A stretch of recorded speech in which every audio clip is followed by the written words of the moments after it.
Hi there, it's Tom Pullen here, and in this video I'm going to quickly share with you my top 3 tips for how to start your innovation as strongly as possible in 2021.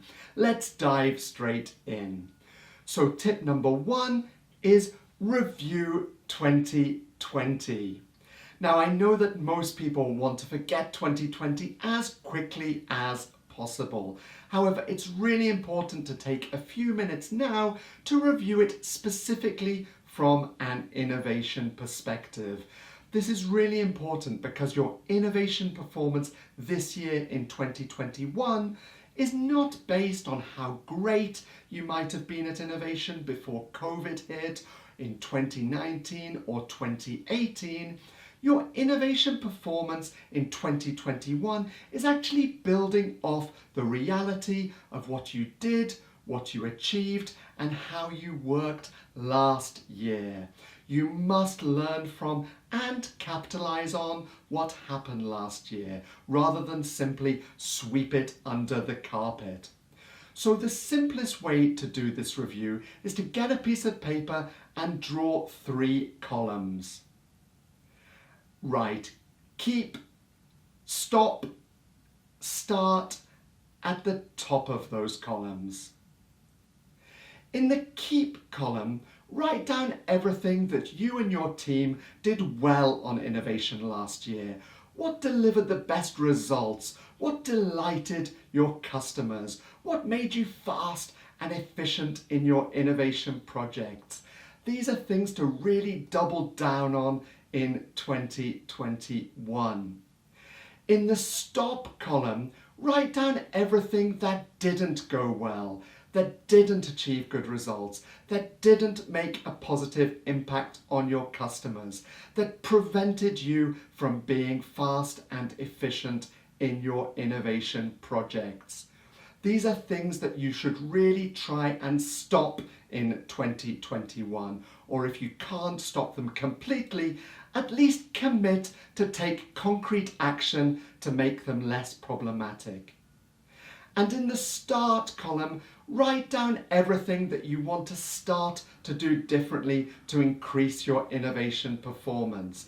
This might be new ideas or territories that you've wanted to explore for a while. It could be new ways of working in your project team. It could be upskilling the team on certain innovation methods, tools and techniques. Capture all of these here.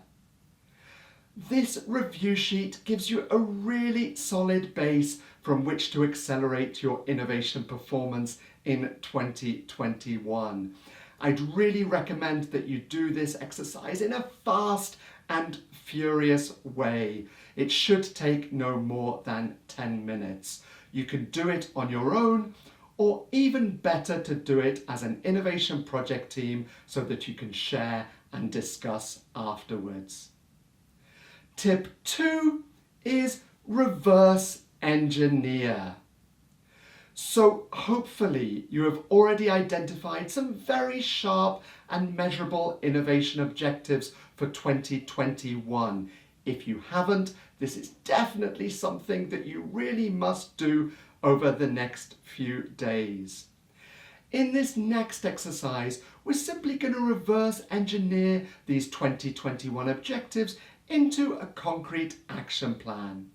So take another piece of paper and this time draw 4 columns and title them as follows: by end December, by end September, by end June. And for the first column, I want you to subdivide it into 4 sections: today, next week, January, February and March.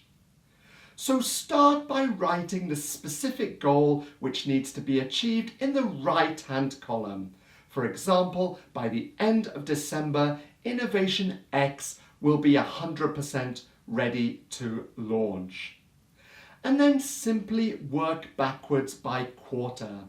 So that means by the end of September, I must have done this, this and this.